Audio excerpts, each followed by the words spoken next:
Persib Bandung sepertinya berpotensi kehilangan bek kiri andalannya. Banyak klub-klub besar di Liga 1 berminat untuk memboyong Ardi Idrus. Bali United, Persis Solo, dan yang terbaru PSM Makassar kepincut mendatangkan Ardi Idrus.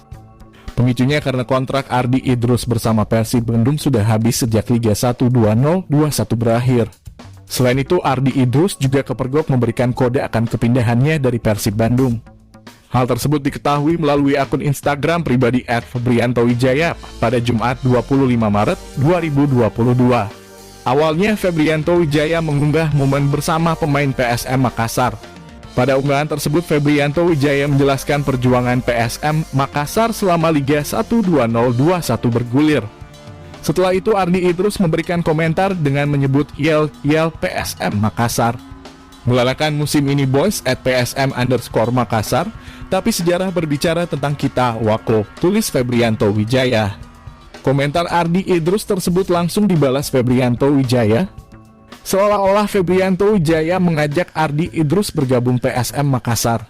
Kendati demikian, Ardi Idrus hanya memberikan balasan yang membuat teka-teki akan kariernya di Persib Bandung. @Ardi_Idrus22 OTW itu, kata Febrianto Wijaya. @Febrianto Wijaya, emoji meminta diam, balas Ardi Idrus.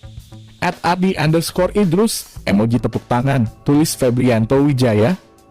Karena adanya komentar tersebut, Ardi Idrus langsung dikait-kaitkan dengan PSM Makassar.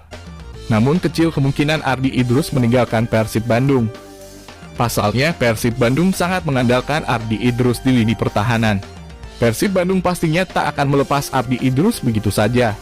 Tim berjuluk Pangeran Biru itu dikabarkan akan memperpanjang kontrak Ardi Idrus. Apalagi dengan kemampuan Ardi Idrus bertahan gempuran sayap cepat musuh, serta keputusan untuk melakukan overlap run membuat Persib Bandung enggan melepasnya.